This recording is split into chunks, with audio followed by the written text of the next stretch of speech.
The Blue Line Voice, Blood, Sand, and Smoke. Maria Teresa, a United States Army sergeant, a war-decorated Iraq war veteran, and a woman whose story began long before the uniform. Before the Army, before the deployments, before Camp Liberty, Iraq, Maria Teresa had already survived battles most people never see. She survived sexual trauma before joining the military. She experienced homelessness before enlisting. And still, she stood back up. For 7 years, Maria Teresa served in the United States Army. She rose to the rank of sergeant. She deployed twice to Camp Liberty, Iraq. And she carried the weight of war, trauma, faith, and survival into a life that refused to be defined by pain. Today, Maria Teresa is the author of Fading Age, The Dusk of Innocence. She is an advocate, a speaker, a survivor, and a deeply spiritual woman who credits God with helping her navigate PTSD, trauma, and the long road back. Her story is not just about what happened to her. It is about what she did after it happened. It is about resilience, faith, combat, recovery, and the strength it takes to keep moving when life gives you every reason to quit. This is Maria Teresa, Army veteran, author, advocate, survivor. And her story deserves to be heard.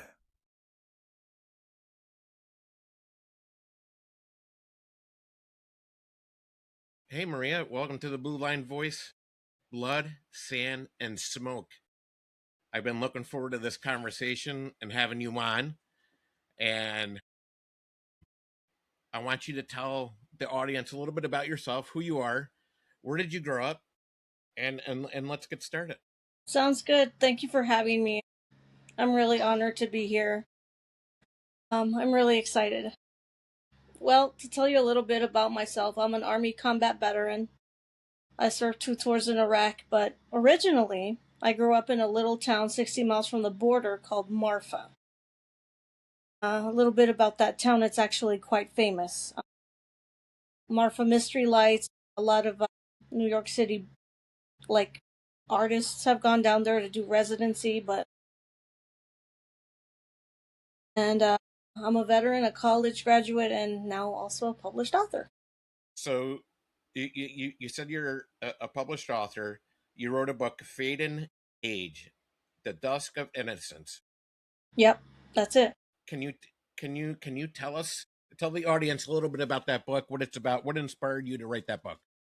Actually, the original, it's an adaptation of the original. The original one was just Fading Age of Innocence, just like that.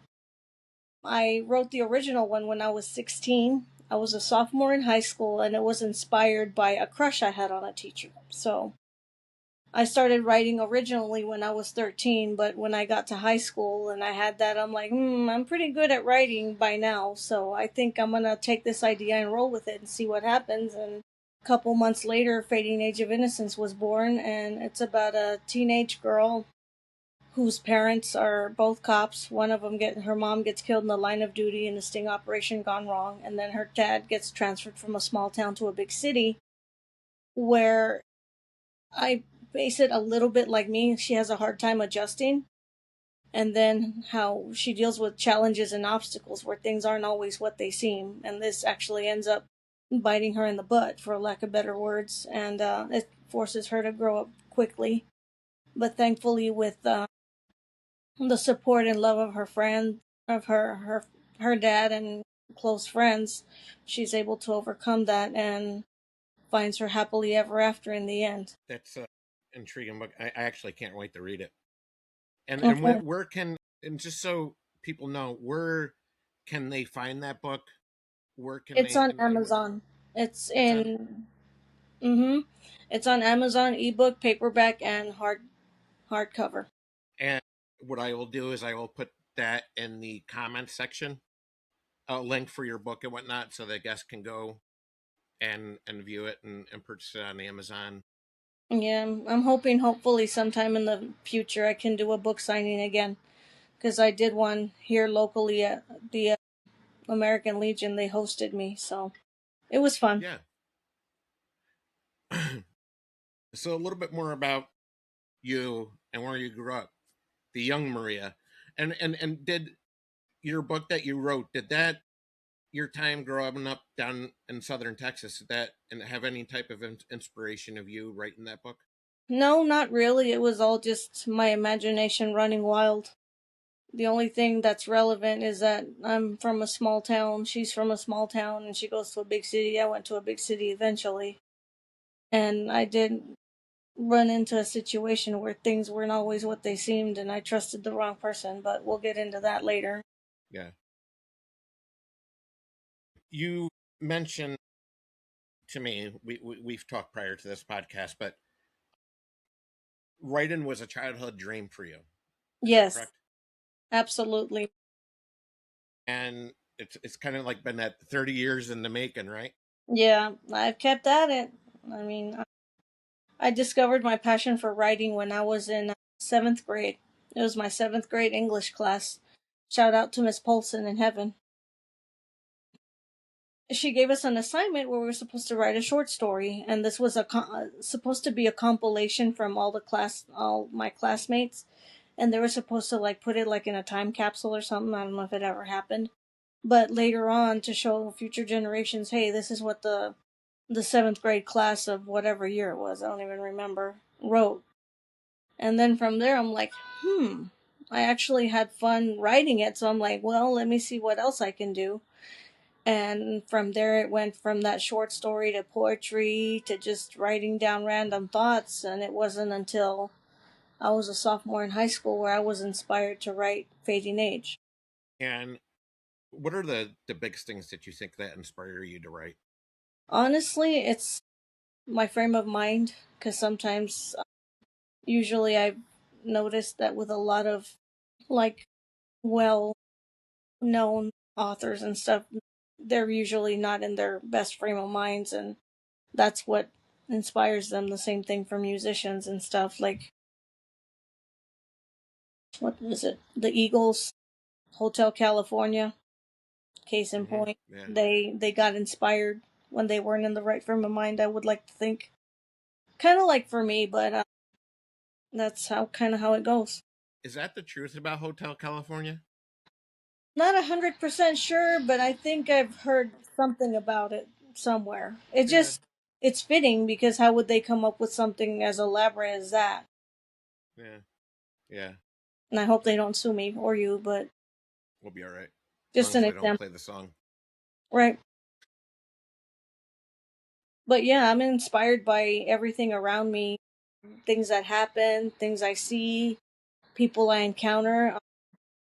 A lot of my characters in my books after this one have actually been inspired by people I know, and even the male lead in Fading Age Mm, is inspired by my teacher that I had a crush. that's funny. Growing up, was faith part of your life from the very beginning, and or did it come about later in life?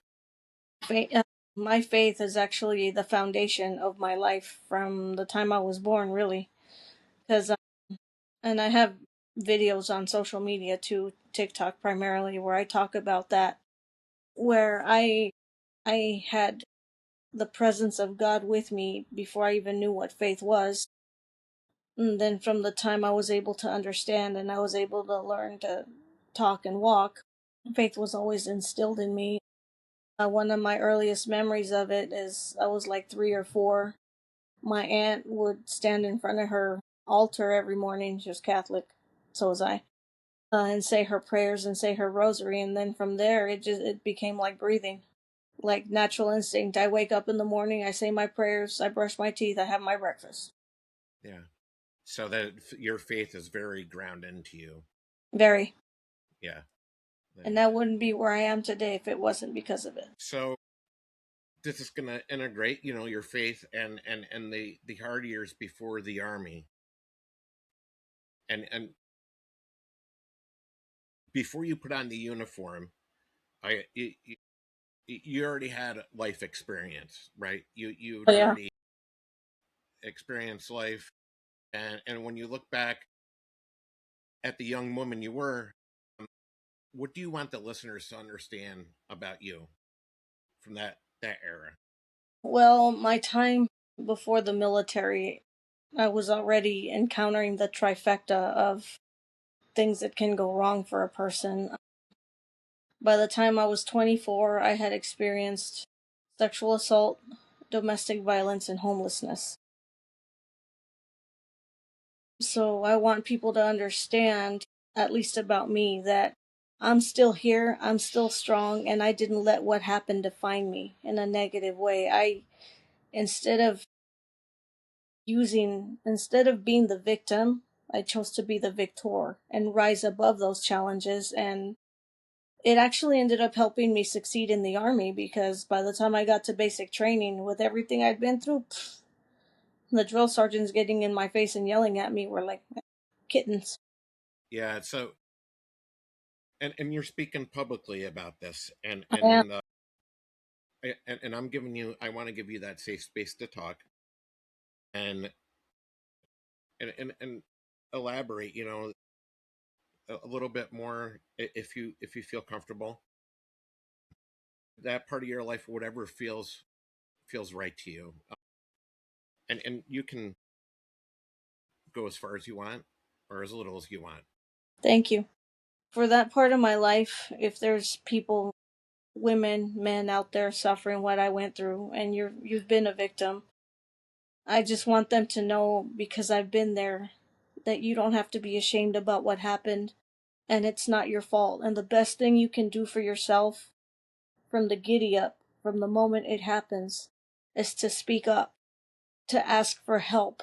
Because honestly, when I went through my stuff, both times, another one later, but later, I turned to my faith, primarily, first and foremost, and then my faith was what gave me the strength and fortitude I needed to ask for help. Because I know, even though we've come a long way with society accepting victims of sexual assault and sexual trauma, we're still a long ways from where we should be. And a lot of times, point blank, honestly, the victim still gets blamed.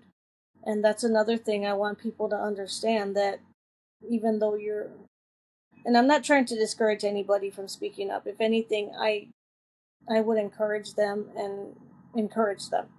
But also, I want to be truthful with them and for them to know that not everybody's going to be very accepting.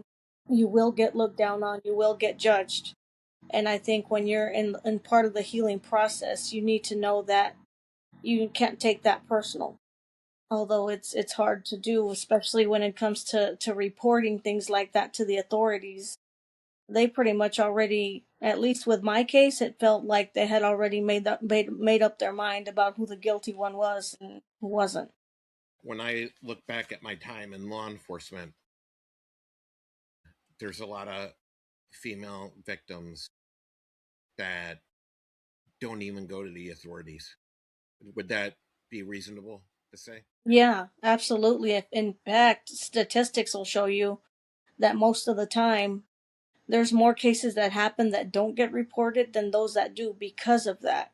Because victims don't want to be re-victimized, because they already have an understanding. It's a shameful thing that happened. It's very, you feel very vulnerable and dirty at the same time. And that's not something a lot of victims want to say, hey, here I am, this is what happened. It's something that, and then depending on the level of trauma and how it happened, can make it worse. Because, like in what happened to me in my personal life and what happened in the story, is the perpetrator will often say nobody's going to believe you.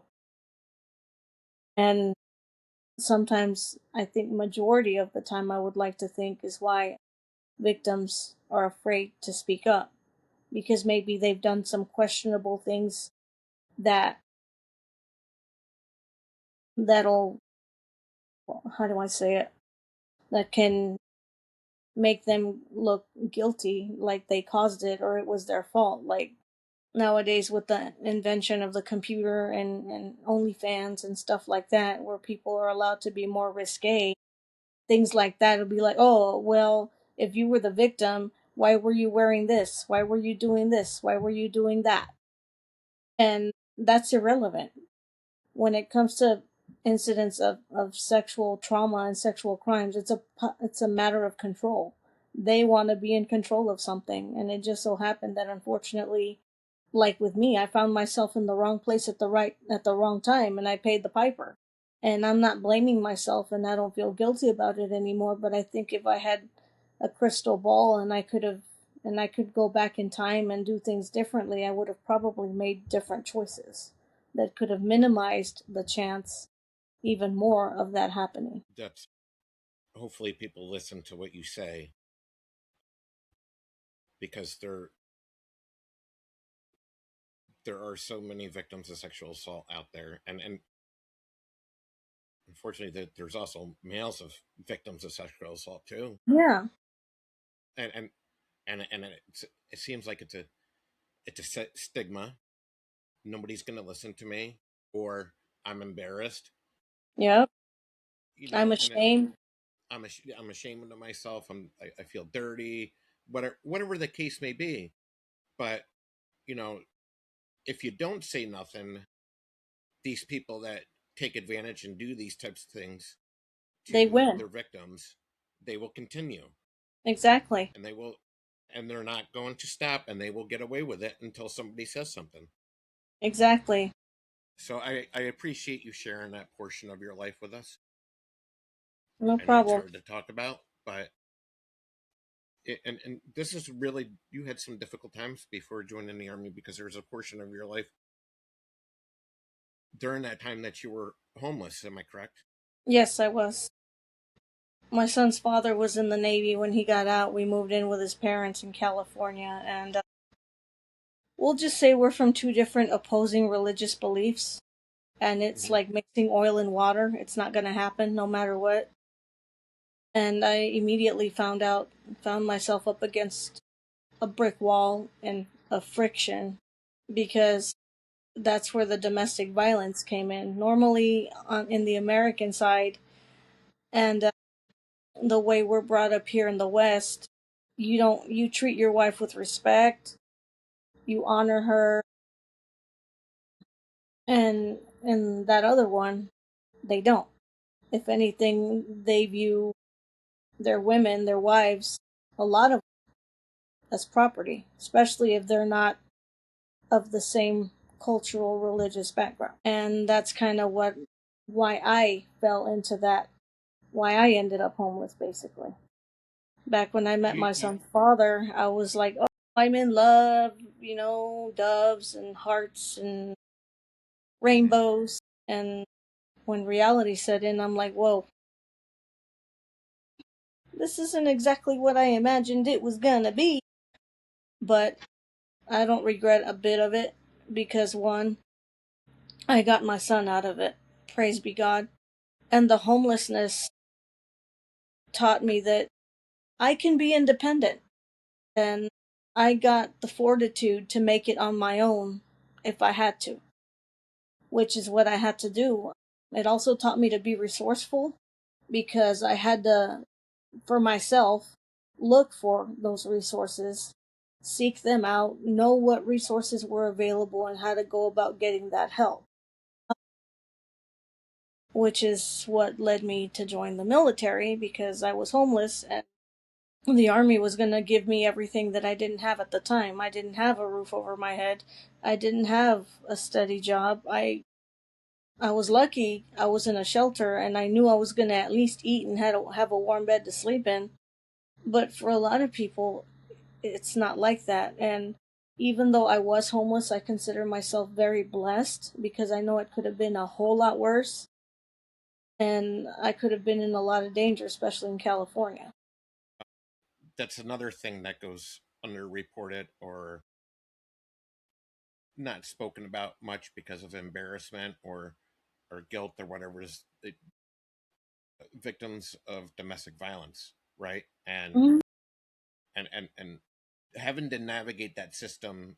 I know every state's a little bit different as far as what they have out there for resources, Yeah. and times have changed and things have come along greatly. Yeah. But there is help out there.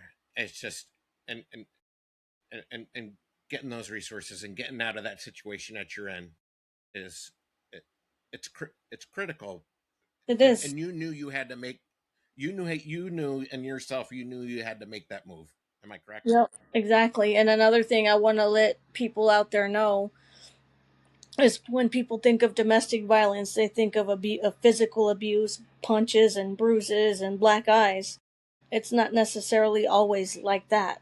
It can be verbal, mental, and emotional as well. When Absolutely. your significant other, keeps you isolated, takes your cell phone, and won't let you talk to your family, or when his family tells you, oh, you don't pay the bill, you can't be making long distance calls, that's abuse. And that's what I had to go through. Yeah. And by the time I got ready to leave, it's actually weird the way it happened, but this is where my faith and my turning to Jesus Christ, my Lord and Savior, literally saved me. Because when I say God works in mysterious ways, this is a prime example. When I did finally get my cell phone back, you know how sometimes recycled numbers you get prank calls or wrong number calls or whatever? Well, this happened to me. In the middle of the night, this random stranger calls, and I don't know what possessed me to spill my guts to this complete stranger. Because by this point, my son's grandparents were adamant that because I had called the cops, it was shameful to them and their beliefs. Therefore, I had to leave. I was no longer welcome. I had to leave my son there, and I was going to go back to Texas on a bus that my aunt and uncle were supposed to pay for. At least that's what they were wanting. However, when I got this phone call and I explained the situation to this dude, he was like, no. He's like, whatever you do, do not leave your son behind. Because if you do, they're likely to claim abandonment and you'll never see him again. So whatever you do, don't leave your son. And I got to thinking, well, you know what? Shoot, he has a point. Because considering all the friction already with that family, I wouldn't have put it past them. So rather than be safe than sorry, I was like, well, he has a point.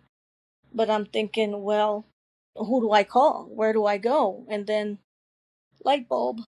I was thinking about my son. Well, he's seen a lot of the arguments between his dad and me. He's seen how his grandparents were treating me and ostracizing me, and even though he was only 3 at the time, kids sense things. They're not dumb. They pick up on things. I'm like, well, I don't want that for my son.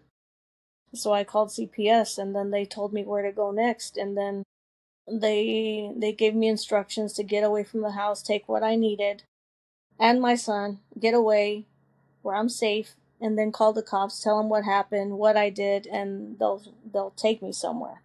Which is what ended up happening. Sure enough, as soon as the sun came up, it was daybreak, and I was already safe. They had called the cops, but the cops told them she's safe. She didn't kidnap him. You're good. Yeah. And then from So there, go ahead. it was like that's when I was like, you know what? I did this for my son because I don't want him to grow up in that. I don't want him to grow up seeing his mother getting mistreated. And then when I got to the shelter, just before I joined the military, I was like, well, you know what? It's one thing for me to be on the street, but I couldn't do that to my son. So So you, there was a transition. You have your son and you're homeless, and you knew you had to make a move. You had to make a transition. Am I correct? I And did. Yes. and and you walked into a recruiter's office. Am I correct? Sort of. Actually, I walked into a job Go fair. Yeah. Go ahead and tell us about it. Okay. The funniest thing, it was at an arena downtown. I walk in, I see the army recruiter at the far end of the thing, and I'm thinking to myself, God, the army? Are you serious? Are you kidding me right now? So I was like, I remember telling myself, you know what, God, I'll sleep on it. So I went and I talked to the recruiter. I got my information. They gave me all the typical see the world, college paid for, and all this other stuff. So that night, when I went to sleep, when I said I'll sleep on it, God literally answered me because I had a dream where I heard the voice of, I could have sworn it could be an angel, when she told me now is time. And then after that, I don't know if you guys or the public in general is familiar with the song God Bless the Broken Road" by Rascal Flatts. If you haven't heard it, I encourage you to go give it a listen, look it up, because that's what spoke to me. When I heard that song in my dream, I felt like God was speaking directly to me. Like, I know you're lost, I know where you're at, but don't worry, I'm gonna guide you. Like the theme of the song, and sure enough, as soon as I woke up the next morning, first thing I did, I went and I bought that CD with my little allowance I was allowed to have, and then I went to the recruiter's office and I said, "Sign me up." He looked at me, he's like, "You sure?" I'm like, "Absolutely." So that was one part, and then the next part where I saw God acting in my life, showing His grace and mercy to me, was I had always wanted an office job growing up. It was like one of those lucrative things that only popular people in town got. Like working at the courthouse or stuff like that. I'm like that would be cool. I would be happy with an office job. A bonus, not necessary, but I'd be happy with about 5 grand. And wouldn't you know, by the grace and mercy of my Lord and Savior Jesus Christ, that's exactly what I got. I got 42 Alpha Human Resources Specialist and a 5 grand bonus on the dot. So I dare anybody to tell me God doesn't answer prayers to answer me that. I had It's nothing. pretty moving. I was on the street. I had been verbally, mentally, and emotionally abused. But at the same time, looking back now, I remember that just before I left my son's father's house, he told me that I should convert and switch to this other belief system. And I remember looking at him straight in the face, and I told him I would rather live in a cardboard box on the street than turn my back on the only God I've ever known. And then fast forward to about 5 years ago or so, 20 years after I left, when I said that, I owned my own home in my name. 4 bedroom, 2 bath, tax free. God sometimes takes a while. But you know what? When they say He gives you more than you could have ever imagined, that's what He's done for me. Yeah. Where in the world, being from an itty bitty little scrawny small town, was I gonna imagine that me, who got made fun of the whole time, who was never expected to amount to anything, would get to serve her country honorably for 7 years, get to see the world, get to meet famous A-list celebrities, including one of the presidents, get college paid for in full, no student loans, graduate with honors from college with a bachelor's degree, get picked out of 800 people to be in the National Society of Leadership and Success, NSLS, which is like National Society at the college level, and then have a GPA high enough to get accepted into a top 15 law school. Granted, I only went for my master's degree in legal studies that I can't do anything with because I don't have a paralegal certificate, but that's beside the point. It's like everything that I have ever prayed for, God has seen me through it. And then some. When I was wanting to graduate with honors from college or in high school, I didn't know NSLS existed till I got a letter in the mail saying, "Oh, yeah, you have a 3.85 GPA. Come on, sign up." So going back, so you sign up with the army, and I'm sure that it wasn't too long after that you're on your way. Yep. Walk us in the basic training. That was actually quite funny because when I got there in life, I'm 4'10", 100 pounds soaking wet. At least I was back then. Uh, Drill sergeants thought it was kind of cute, and I looked helpless and defenseless, and they had no problem getting up in my face like typical drill sergeants do to soldiers coming in. Well, they learned real quick I wasn't one of them. I remember standing on the line, telling a drill sergeant as loud as I could that I might be slow and I might be last, but I wasn't going home. And from what I can remember, they didn't mess with me too much after that. What do you think the hardest part for basic training for you For was? me, it was actually a lot of the obstacle courses because they're not short people friendly. Like some of the leaps and jumps you have to make from one post to the other Yeah. one, and I didn't like heights at the time, so I struggled with that. But I thought it was pretty cool that I got to rappel down a 40-foot tower and not be scared. Yeah. I was like, yeah! I felt like an action, like a star in an action movie in my mind. And what during basic training was there a point? What was the army doing back then? 10 weeks. I think so. Yeah. Was there a point during that time frame where you said, "I'm going to make this"? The minute I got there, because I knew I had nothing else. Quitting when I got there was not going to be an option, no matter what I had to do, how many prayers I had to pray, or how many tears I had to cry. I was not going home because And you I also felt that if go ahead. God had brought me up to that point, it was because He was going to help me get through it.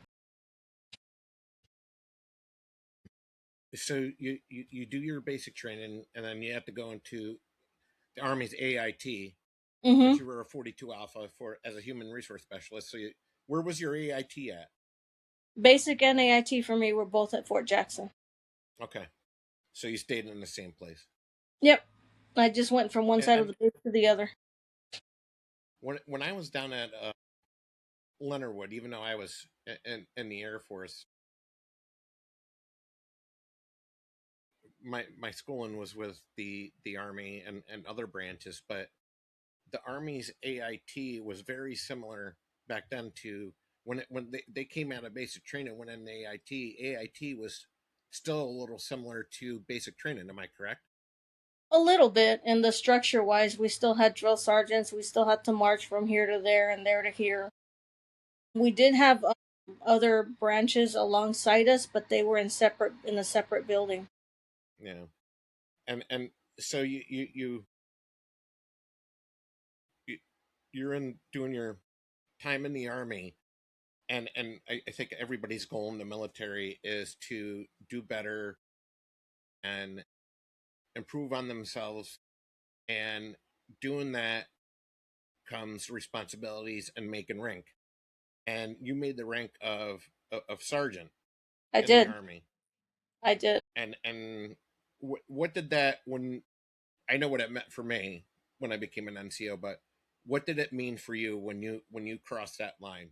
Wow. That I remember.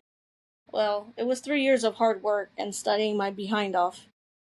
But Hmm. when the list came out and I saw that my name was on it, I remember hitting the ground on my knees, praising God, Yeah. because there were times, myself included, when making the rank of sergeant at the time felt like trying to get to the moon. But I told myself, you know what? I got Jesus beside me. I I'm pretty good at memorizing stuff. I know the requirements and the customs and courtesies, all that stuff that you need to learn to get promoted. I was confident in that. And after that, it was just a matter of the points dropping for me to get picked up. Because I believe at the time the points were, I think it's a different system now altogether, but back then it was like 690 something. I had like, they dropped down to six, I think it was 630 something. but they dropped significantly to where I was time in grade, time in service on point to get picked up for sergeant. And so you become sergeant. You're now you've transitioned from into a NCO position, and that comes with leadership. And people that don't know, NCO stands for non-commissioned officer in the enlisted ranks. So now you have responsibilities more so than you had prior. What kind of leader did you want to be for those who were under you? I wanted to be a leader that they could come to without fear. Mm-hmm. I told I had, when I first became a sergeant, I think I had two, maybe three soldiers in their initial counseling. I told them, I'm going to be firm, I'm going to be fair, but I'll never lie to you. And I'll never ask you to do anything I wouldn't be willing to do myself. Mm-hmm. At the same time, based on things I had been through and experienced in the military, which in and of itself is going to be a whole nother separate set of books that I'll talk about at that time, it also showed me what kind of a leader I didn't want to be. And I knew that I didn't want to be a leader that would belittle or look down on their soldiers or try to or set them up for failure instead of success. I didn't want to be that kind of leader. I wanted to lead from the front with integrity and following the rules and regulations set forth by the Army to the T. That's awesome. And so you- you're you and me are actually both the same age. So during our time in the military, we had two wars running simultaneously. We had Iraq, we had Afghanistan, and you deployed to Iraq, and you went twice. Am I correct? Yep, I went twice, and I don't know if it was the grace of God again or something, but I was blessed to be able to go to the same base twice. I was at Camp Liberty. It doesn't exist anymore, but I both times I deployed, I was at Camp Liberty. Camp Liberty, I believe, is that just south of Baghdad? It's right on the outskirts. It's near. It's connected to BIOP, Baghdad International Mm-hmm. Airport. That's where we landed into, and then the base was like not even 10 minutes away. Okay, okay. And what do you? And this is a spot where I want you to feel comfortable. But what did you? What do you remember of Camp Liberty? And both times. I mean, the look. The The, I know for me, like the the smells, the sounds, and whatnot. What was that experience like for you? it was kind of weird at first. It literally, because it is a third world country, it felt like going into a third world country. It was very dusty, very hot, and it smelled like sewer everywhere. And there were concrete blast walls everywhere because back then, it was the beginning of Operation Enduring Freedom, Operation Iraqi Freedom, and they didn't like us a whole lot over there at the time. So they would do their darnest to try to get rid of us, and that's why we were surrounded by blast walls. It was like you go anywhere, everything is a blast wall around it. But as for my experiences, I'll go ahead. No, I had to keep going. I'm sorry. No, There was you're a fine. lag. That's all right. Keep going. As for my experiences, I had both good and bad. The bad experience that I had was, of course, the threat of incoming fire. A couple of times I got really close. One time I remember I was heading to the post office because my first tour I was postal clerk. So I hear what sounds like the sound of a jet, like, and I'm like, oh crap, that doesn't sound good. So I had like a split second to scan my surroundings, and the closest thing that I saw next to a blast wall was a pallet of water bottles. I'm like, okay, great. If this thing blows off, I'm gonna be dead and wet. But as soon as I crouched down, and I remember closing my eyes tight, saying, God, please don't let me die. God, please don't let me die. Then I opened my eyes, I look out the corner of my eye and I see a shadow, the shadow of a rocket, fly directly over the top of my head. And then I remember the ground shaking and terrible, and it shook and when it exploded. And then I'm thinking, okay, cool, I'm good. It's only one. I keep going, and then all of a sudden, boom, another one, and this one's even harder. I was actually like less than a football field away in front of it. When it hit, Yeah. it went through a. I was fortunate that there was a concrete blast wall between me and it because it got. When I was near to death, that was about as close as I've been. I think that I can relate to what your stories or what you're saying because I experienced them. And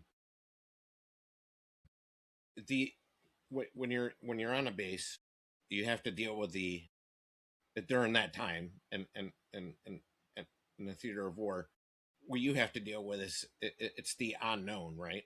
You don't Yep. know when the insurgent's gonna, you know, make that decision to fire those rockets off and Yeah. direct them towards the base. And and they didn't have great accuracy all the time, so it's not like Yeah. there was no prediction of where it's going to land. And I don't Mm-mm. know if your base, I don't know if Liberty was the same as where I was, but normally the air raid siren went Yep. off after the explosion, right? No, we got pretty lucky. Ours worked pretty good. Like within moments of hearing the incoming, incoming, we'd hear the Really?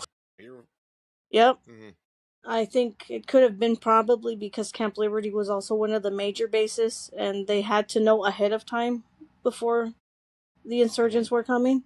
But let me tell you what, them guys were sneaky. They would get on post too. I remember one time they parked a. It looked weird. Like I was working at the post office, and then all of a sudden one day, a car that doesn't belong there, packed with stuff, appears. I'm like, that doesn't look right. And then I think I think it was a little bit later after that when we had another incident. It was around, I think it was the day after 4th of July when a round struck near our dining facility. And there was a lot of commotion because they had seen some of the locals filming. So, another thing that I experienced, this was my second tour, and I'm sure here in the States, almost everybody heard about it when they had the shooting at the combat stress clinic. Uh, One of those killed was my therapist.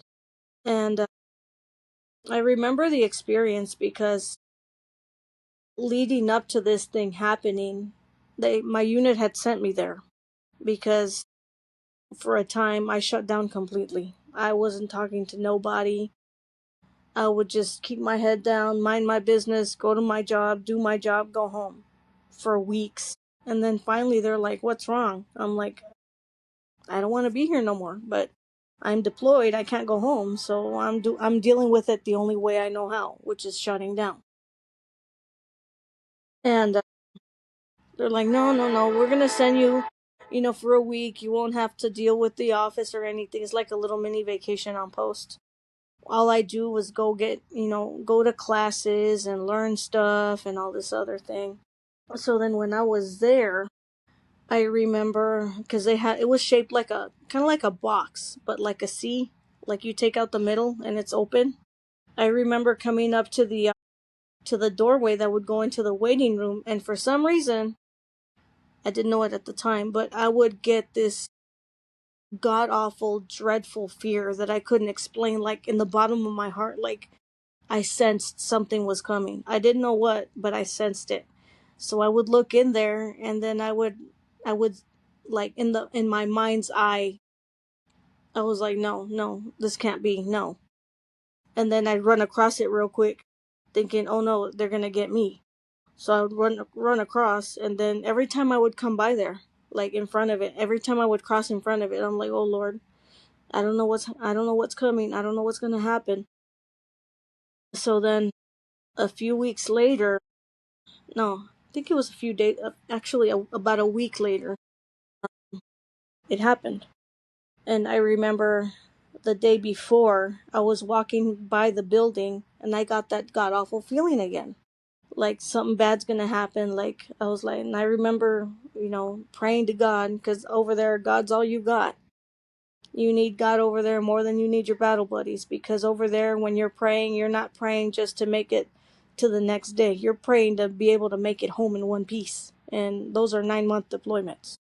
So it's like you're praying for the jackpot of jackpots. Yeah.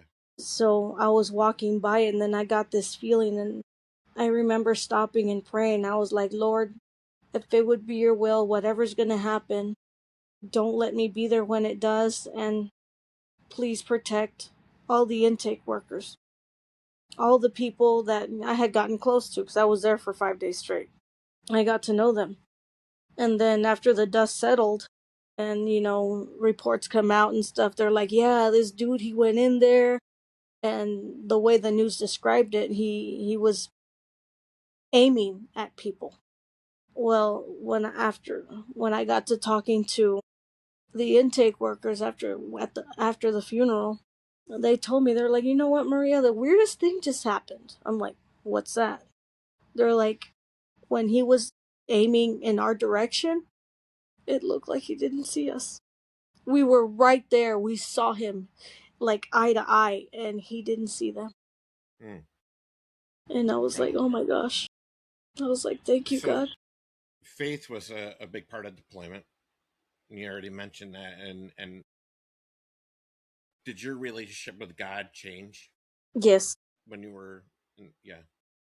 I would say it magnified, because, you know, at the time, both times, I didn't have the best relationship with my chain of command or my battle buddies.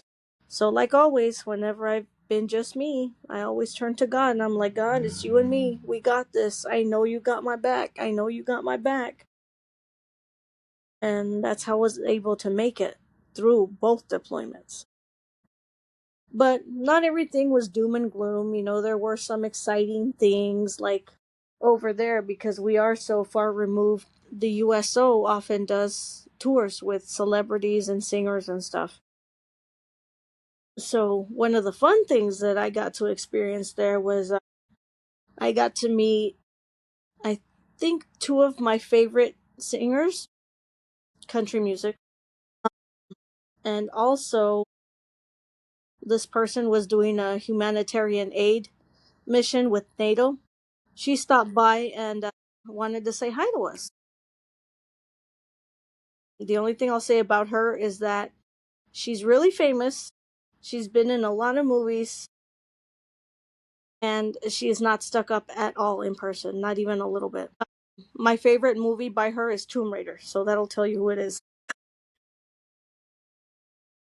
Uh, but she was a sweetheart, and I felt so humbled to meet her. And I remember too, I'll tell you a funny story about how God shut me up, because he can do that too.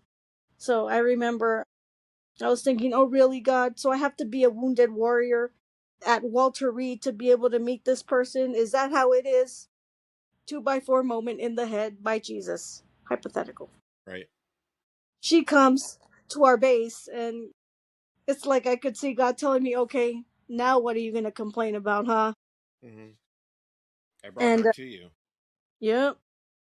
And, and then another cool thing that I got to do was meet the sitting president at the time.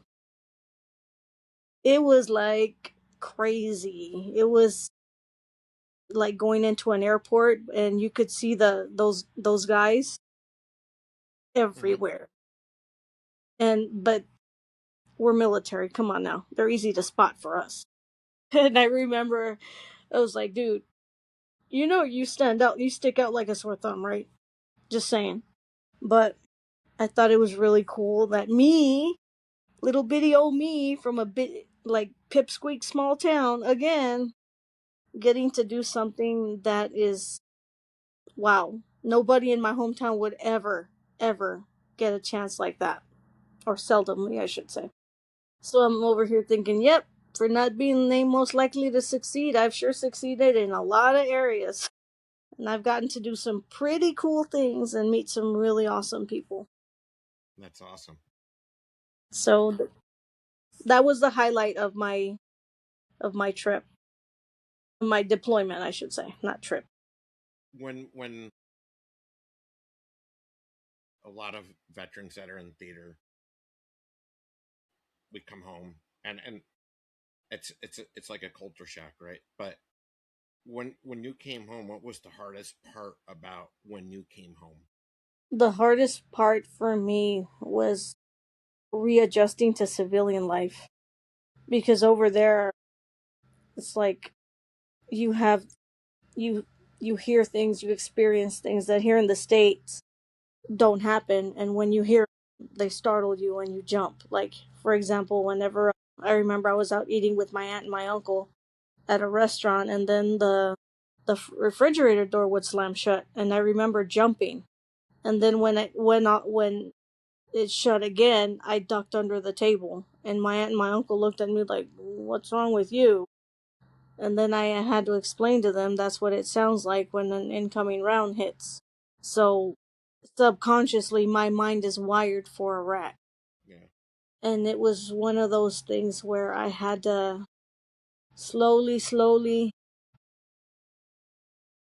what is it? What would be the word? To overcome. A challenge to overcome is unwiring my brain from Iraq and wiring it for back in the States. Yeah, you don't unwire just like that. No.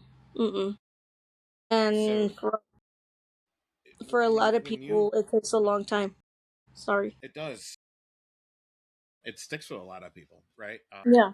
It doesn't. I don't say it. You're always going to remember it. Yeah. It's not going to go away. But you know, PTSD is a word that's thrown around, Oh yeah. but but very few people understand what it's like to actually live with it. How would you describe it? I mean, I've heard this. People say this is people that would never, and and and I don't want to upset anybody by saying this, but first responder community, veterans community, nurses, we're we see a lot of bad stuff, and I've heard the word PTSD thrown around outside those communities, but what for people that don't carry it or don't have it, how would you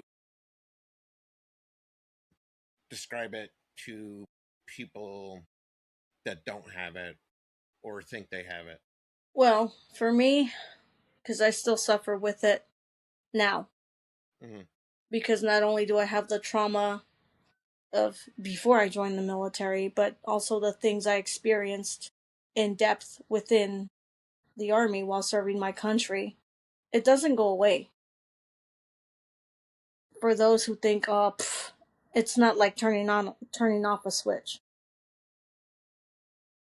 And it's not a label. It's not something to aspire to have or to, like in current times, people, I have PTSD, and like, and they're 16. I'm like, mm. I'm like, Hmm. you don't know what real PTSD is. PTSD is waking up in the middle of the night for no reason. It's seeing something or smelling something that reminds you of that traumatic event, and you flip out. Like, sometimes for me, I have to have like a fidget spinner or something, or I start tapping on my chest, and I have to talk myself down out of it to bring myself to reality that, hey, no, snap out of it. That's not happening anymore. You're cool. You're safe. And it's something that PTSD is also something that can strike at any moment. It's like a panic attack. I can be in the middle of traffic or sitting here talking to you. It's hard to predict when I'm going to have a panic attack related to PTSD.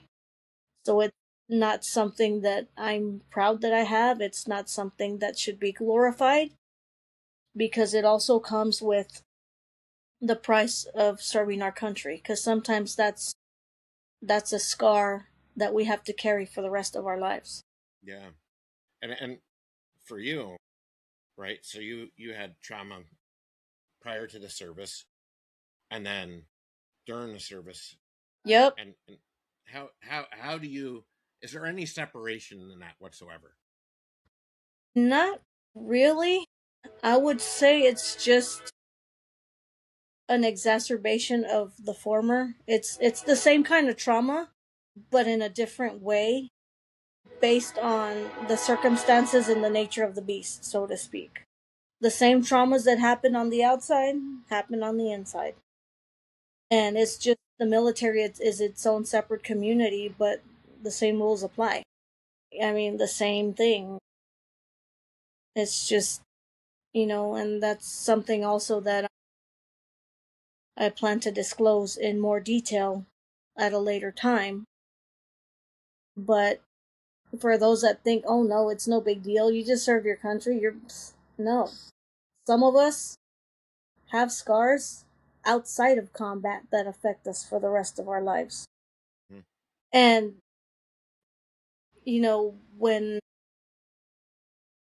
when you have leadership that doesn't care, it's different than having a boss in the civilian side.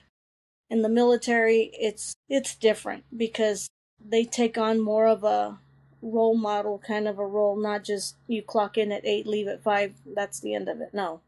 And when you have people like that turn on you or that don't have your back like they should, it makes the trauma that was already there magnified. Because you're not only having to deal with the before, you're having to deal with the right now. And when you're in the right now in the military, you have very little options because you're governed by the Uniform Code of Military Justice. You can't just say, screw this, I quit. It doesn't work that way.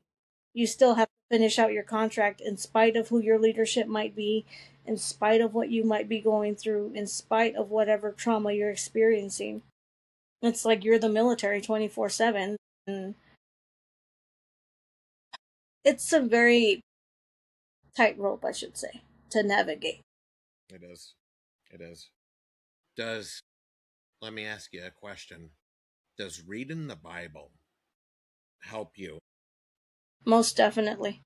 In Does it help fact, you with those moments throughout life? Do you find certain scripture readings and whatnot that relate to your situations? absolutely. In fact, one of my favorite scriptures that I also have tattooed on my back is Jeremiah 29:11. For those that aren't familiar with it, it says, "For I know the plans I have for you, declares the Lord, plans to prosper you and not to harm you, to give you hope in a future." And for me, that was what I lived by because I I had to remind myself constantly that yes, I know I have God with me, but in spite of everything I'm going through, I know there's going to be something good that comes out of it. And I told myself something good is going to come out of it because one day I'm going to share my story. It's going to reach the right person and it's going to help them not to feel like I felt. Back when I was going through both of my traumas, in and out, God was all I had. In the army, in Iraq, in combat, before, after, now, He's my best friend. And I know that I can turn to Him, and I know that He didn't bring me this far for it to just end. That's it. You know, there's gonna be more. I feel that is gonna that's gonna turn into positive. Even the another scripture is trust in me with all your heart and soul, and lean not upon your own understanding, and I will direct your path. That's another script. I don't remember the title of it, but that's another one that has helped me. And, and another one, cast your cares upon the Lord, and I will give you all these things. Like whatever you pray for, trust in God. Like sometimes it's hard because we want to see it here, we want to see it now. It's like, I want water, here it is. When it comes to prayer and God answering, it doesn't always work that way. And sometimes when it comes to God, it's not necessarily that he's saying, no, I'm not going to answer your prayer. But for me, it was more like, it's not time yet. You're not at the right point in your life where you can handle having X, Y, and Z. And I'll give you a perfect example too. When I met my happily ever after, my husband. If I would have met him 10, 20 years ago, 10, yeah, 10, 20 years ago, I wasn't in the right frame of mind. I had a different agenda, and I feel if God would have blessed me with this amazing man that's my best friend, my battle buddy, and my husband, back then, I would have ruined it. But now, after everything I've been through, and I've seen the good, the bad, and the ugly, it helps me to appreciate and value the treasure I have. And God's not going to give us something harmful or anything unless it's going to bring out the best in us or make us better. Now, on that note, we also have free will. So we have the choice of taking those experiences and letting it make us bitter, like, this is all God's fault. God doesn't exist. Yeah, right. He's not answering my prayers. Or we can say, you know what? It sucks that I'm going through this. It's very painful, but you know what? I'm going to trust in the Lord my God no matter what. I don't care who says what does what. I'm going to put my faith and trust in Jesus because something good is going to come out of this. So And that, that would correlate into the, there's so many people that will listen to this, and who feel like God God doesn't listen to them. He doesn't hear me, and which I don't believe is true. But what do you say to those people when they say, and I'm sure you've heard it from friends or whatnot or other yeah, people in walks of life, that he doesn't listen to me? What do you say to those people? I say to them, be patient because whatever you're praying for is on God's time, not yours. And He's not going to give you something that's going to corrupt you. And He's not going to put you in a position that you're not going to recover from. And, you know, trust in God with all your heart and soul and lean not upon your own understanding, and He will direct your path. That's what you have to do. Lead by faith and not by sight. Don't trust what you can see, I would tell them. Trust what the Bible says. Because it was written, by prophets and stuff, but also by God. He condoned it, He ordained it. So if you're going to believe anything anybody says, start with that book. Has God ever felt silent to you? Yes. Because And I'm the type of what did person you do? that I'm the type of person that when I ask for, I pray a prayer, it's like I'm expecting instant gratification. And when God doesn't give me what I want when I want it, I see it as God being silent. But one thing I've always come to realize is the teacher's always silent during the test. So every obstacle that I've encountered, I've seen it as a test. Do I have what it takes or do I not have what it takes to pass this test? Like when you make it through basic training. Like, are you physically fit enough to make it or are you just going to give up? That's the same thing with prayer. It's something that you got to be consistent with and you got to practice and rehearse.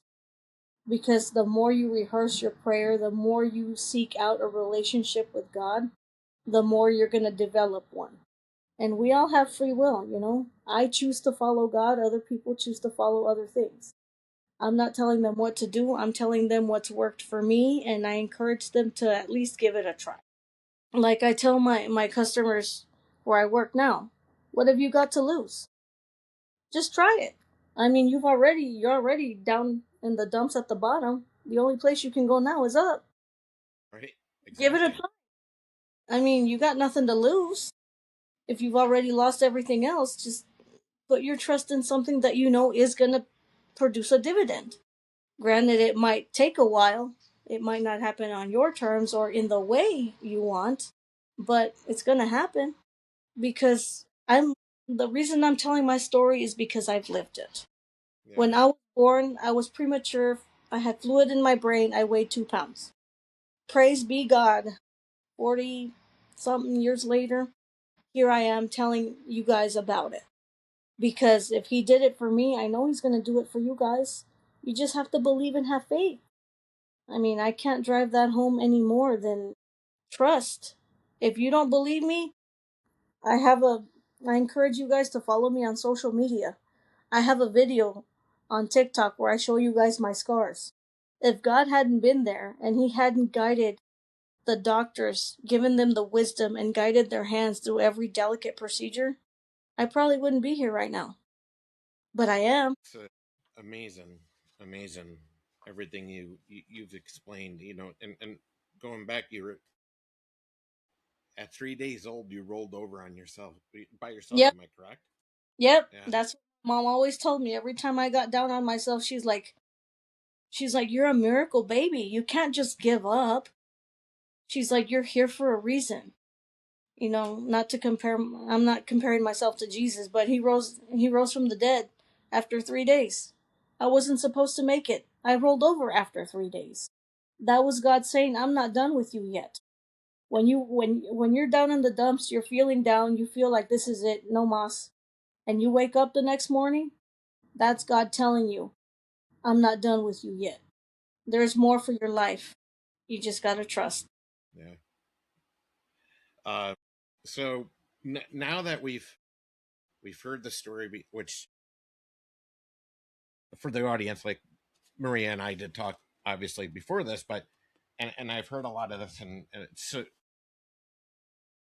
it's courageous for her to come on here and share her story. And but let's go back to the book because I'm really interested in it. Oh, And yeah.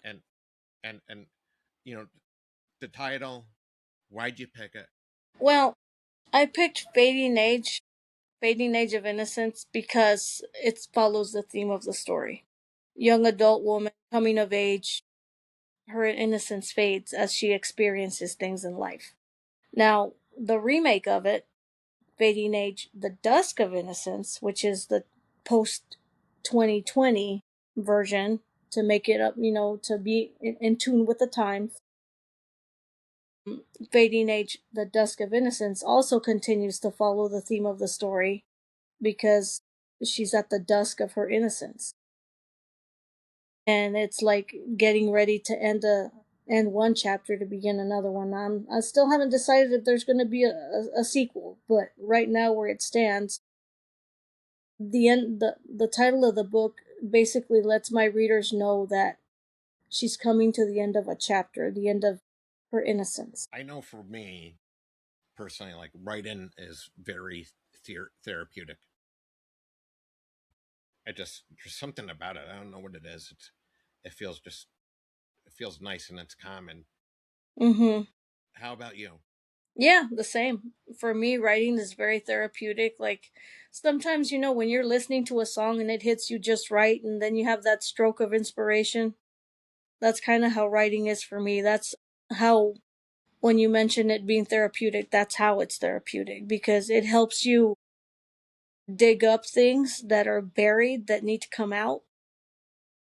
And sometimes certain things just trigger it. Sometimes, like listening to that one song, or you're sitting somewhere and then you look up at the clouds and an idea strikes, and then that leads you down a rabbit hole. And that's kind of how writing is for me. And I never know where my writing's going to lead, because it starts with an idea that I write down. Sometimes it becomes nothing, sometimes it turns into Fading Age Dusk of Innocence. When when you were writing the book, were there any chapters that that kind of like broke you, like Oh, yeah. that hit Abs- you? Most definitely. There's a couple of scenes in Fading Age where my character is experiencing her trauma, very similar to what I went through. And as I was writing it, I was literally in tears, and it got to the point where I literally had to take a break from my computer mid sentence and walk away, because it affected me that much. It brought back so vivid of a memory that I needed to get away and go process it before coming back. So not only did you have chapters that broke you, but did you have any chapters that healed you? Yes. Yes, I think one of the chapters that healed me was towards the end of the book, where she finds her happily ever after, and it serves to give my readers hope that, look, you're going through some god awful stuff, but they say all good things never last, neither do the bad ones. And sometimes it's just one of those things where it's like a cold. You need to let it run its course. And after it runs its course, you feel better. Same thing with trauma, same thing with a panic attack, same thing with my book, with writing my book. It's it's comforting to know that there was a happy ending at the end. When a person reads your book, what do you what do you hope they take from it? What I want my readers to take from my book is not necessarily so much a life lesson, but with the way the book is written, I want them to feel everything my character feels. I want them to feel the butterflies in their stomach when she finds her first love, and I want them to feel the anguish and the angst of a father who feels like a failure because he feels he didn't do enough to protect his daughter. And I want them to celebrate with her when she graduates, because she's in high school. She's going to graduate. Not giving away anything secret, but I want them to feel that roller coaster of emotions, and I want them to see what my character sees. And what how I like to describe my writing, it's going to sound corny, but it's like the adult version of playing with Barbies. I create my characters and dress them up and make them do whatever. It's kind of like the same version, only on paper. Do you so since this book, do you have any I I think I already know the answer to this question, but do, do you have another book in mind? Any other write-ins? Yes, I have several books planned. There's some that are already finished. I'm looking at publishing my next book, which is going to be called The Righteous Warrior. It's about an ex Army intelligence analyst hired by the Pentagon to be a spy, to watch for possible sleeper cells online. And Mm. then she falls in love with the enemy, and then that unleashes a scandal that the powers that be try to squash by any means necessary. And Righteous Warrior is one of those things where it gives you different perspectives of what makes a righteous warrior. And after that, I have another one planned, called, I forgot the name of it, but it's about a young starlet who comes from nothing and finds out about fame and fortune and then crashes and burns. Because we've all, at least me personally, I've always wondered what would make somebody rise to that level of fame and stardom and then crash and burn. So I basically wrote a fiction story about my take on it, on how I would see it. And after that, I don't know how far into the future, but I have a series of books called The Shifting Sands that are based on my military service from my first deployment on to the end of the road, which is when I got out. And it goes into detail about stuff I alluded to here, but I didn't openly discuss. But it'll be, all of that will be in those books. Exactly as you read Fading Age, Dusk of Innocence, imagine that, but me telling. That's awesome. Thank Really, you. really, really, really awesome. So somewhere right now, somebody will be listening to this podcast, and it, hopefully there's going to be women, there's going to be men, but women. They've survived something, but they've never told anyone.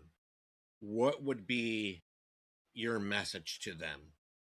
My Because question. we already talked about this. We already talked about this earlier. Whereas there's so many there's so many women who keep it inside and don't come forward. What is your message to those people? First, my question would be, is what's holding you back? If you're hurting, don't you want to feel better?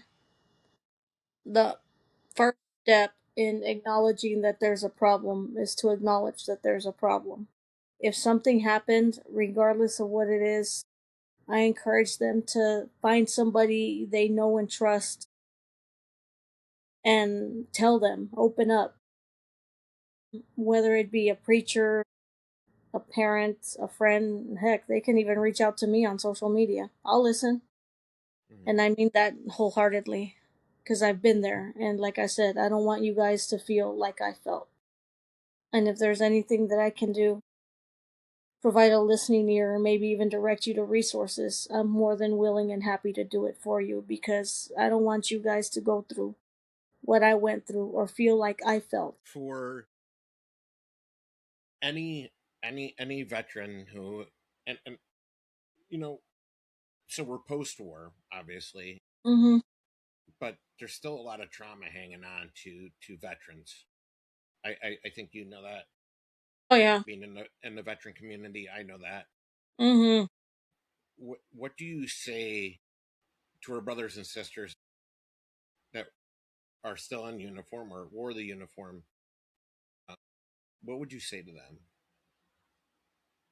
that are still hanging on to this trauma? I would tell them to not lose hope. Don't lose hope because there is somebody out there somewhere who's gonna care enough to help you the way you need it. I mean, I can speak for myself that even though it it's a gray area, but I do have a support system. But situations for each person is different, and I don't know what's going on in each individual person's life.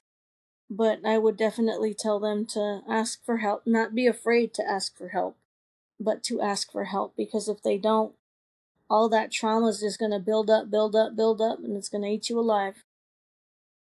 And it's either going to push you to one of three things: the ground, the bottle, or drugs, which is what I So, have personally seen. would you Not worth. people to pick up the Bible and start reading Most, Scripture? most definitely. The Bible, even if you don't know where to start, just pick it up and open it. And you'd be surprised if you come to Jesus. What I did is I came to Jesus with an open heart and I said, Lord, guide me, show me what you want me to know. Lo and behold, that Bible turns to exactly the right scripture that I was needing at the time. Like when I was doubting that I don't know if if my life is meant for anything more. Like if I'm ever gonna do anything more than this with my life. And one of the times I was reading the Bible, Acts 26:17, I believe it is.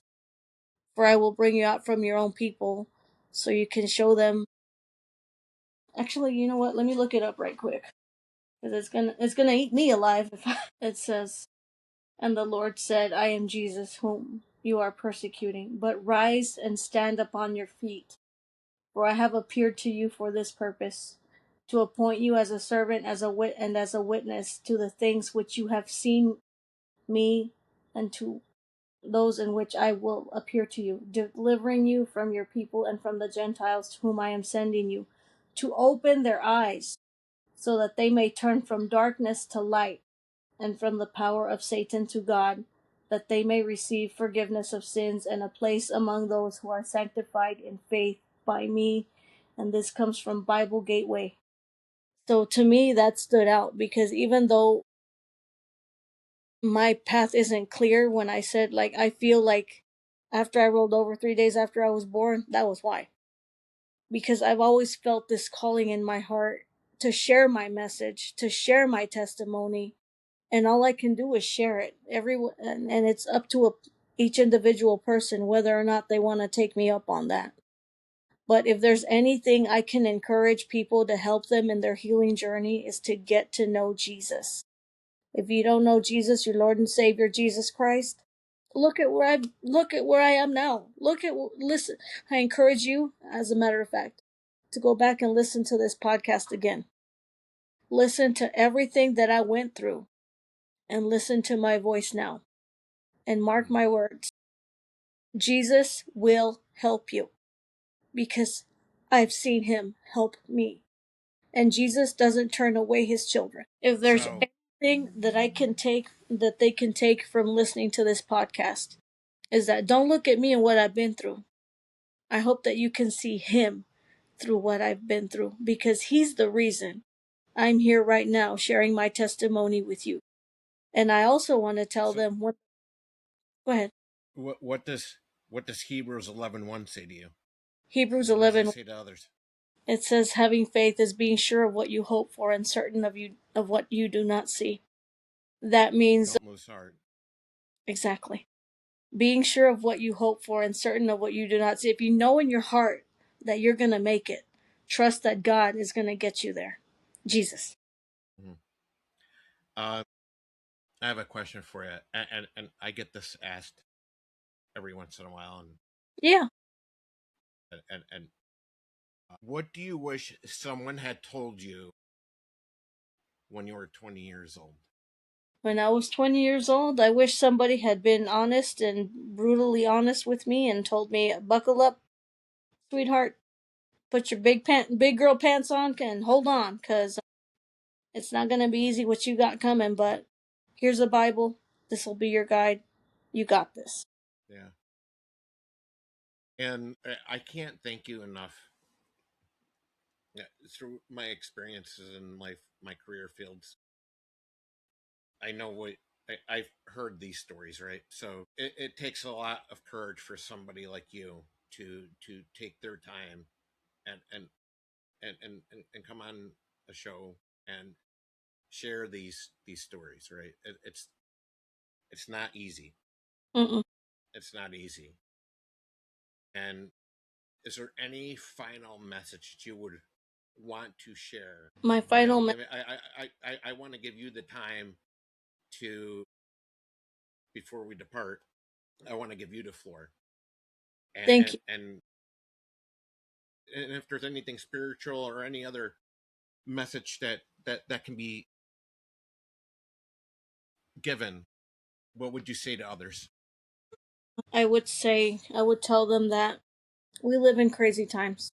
You know, politics this, politics that. A lot of us are confused. We're going through stuff. The economy's not doing the greatest right now. I would tell them, especially if all this is affecting their mental health and they don't know where to go or where to turn or they feel like giving up, I would ask them to consider that whenever the world gives you a million reasons to want to give up and quit, to turn to Jesus Christ and ask Him to help you find the one reason you need to keep going. And again, if you don't believe me, I encourage you to listen to this podcast again. 20 years ago, I was homeless. 20 years later, I own my own home. That seems like trying to get to the moon for somebody who came from nothing, who was on the street, who's been a victim, who's been a survivor. It's like God helped me, and I know He's going to help you too. And my my biggest prayer, I guess, would be please don't look for permanent solutions to temporary problems, because I know when I was in those stages of my life, there were moments when I didn't think life was worth living, to be honest and blank and upfront. But you know what? I took that same feeling of uncertainty and I put it in God's hands. When I was going through my thing post army, because I don't think we really touched much on that, I lost my army career, I lost my grandma, and I lost my baby girl in the 12th week of pregnancy, back to back to back in less than a year. When I say I was at the end of my rope, I was at the end of my rope. And that's when the real test came. And I had to ask myself, do I want to be the victim and let all this define me? Or do I want to be the victor, put my faith in God, and trust that all these things I've been through are going to be used to help others who are in the same boat? Because I knew that if I closed the curtain for the final call, then people weren't going to get to hear my message, especially those who needed it most. So if you find yourself in that situation, please don't close the curtain. Use everything you've been through to share your story and your testimony. You never know who that's going to reach, who it's going to touch, who's going to need that exact your message at that exact time. Because when I tell you God works in mysterious ways, you better believe it. It's a true story right there. Amen. And if one thing listeners can take from this conversation today, what would it be? Don't look at me and what I've been through. Look at how Jesus has helped me get to this point. Listen to this podcast and see how he's the one that shines through in all of it. I'm not taking the credit for any of this. The only thing I'm doing is alive and breathing. Everything else is on God. Because trust me, if he didn't want me here, there were many times he could have called me home, but I'm still here.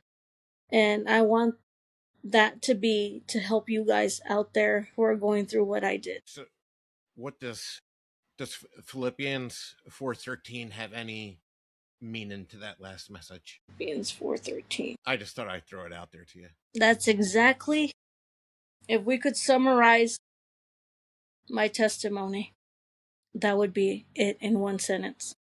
I can do all things through him who gives me strength. That's the reason I'm here right now. Because if God hadn't given me the strength,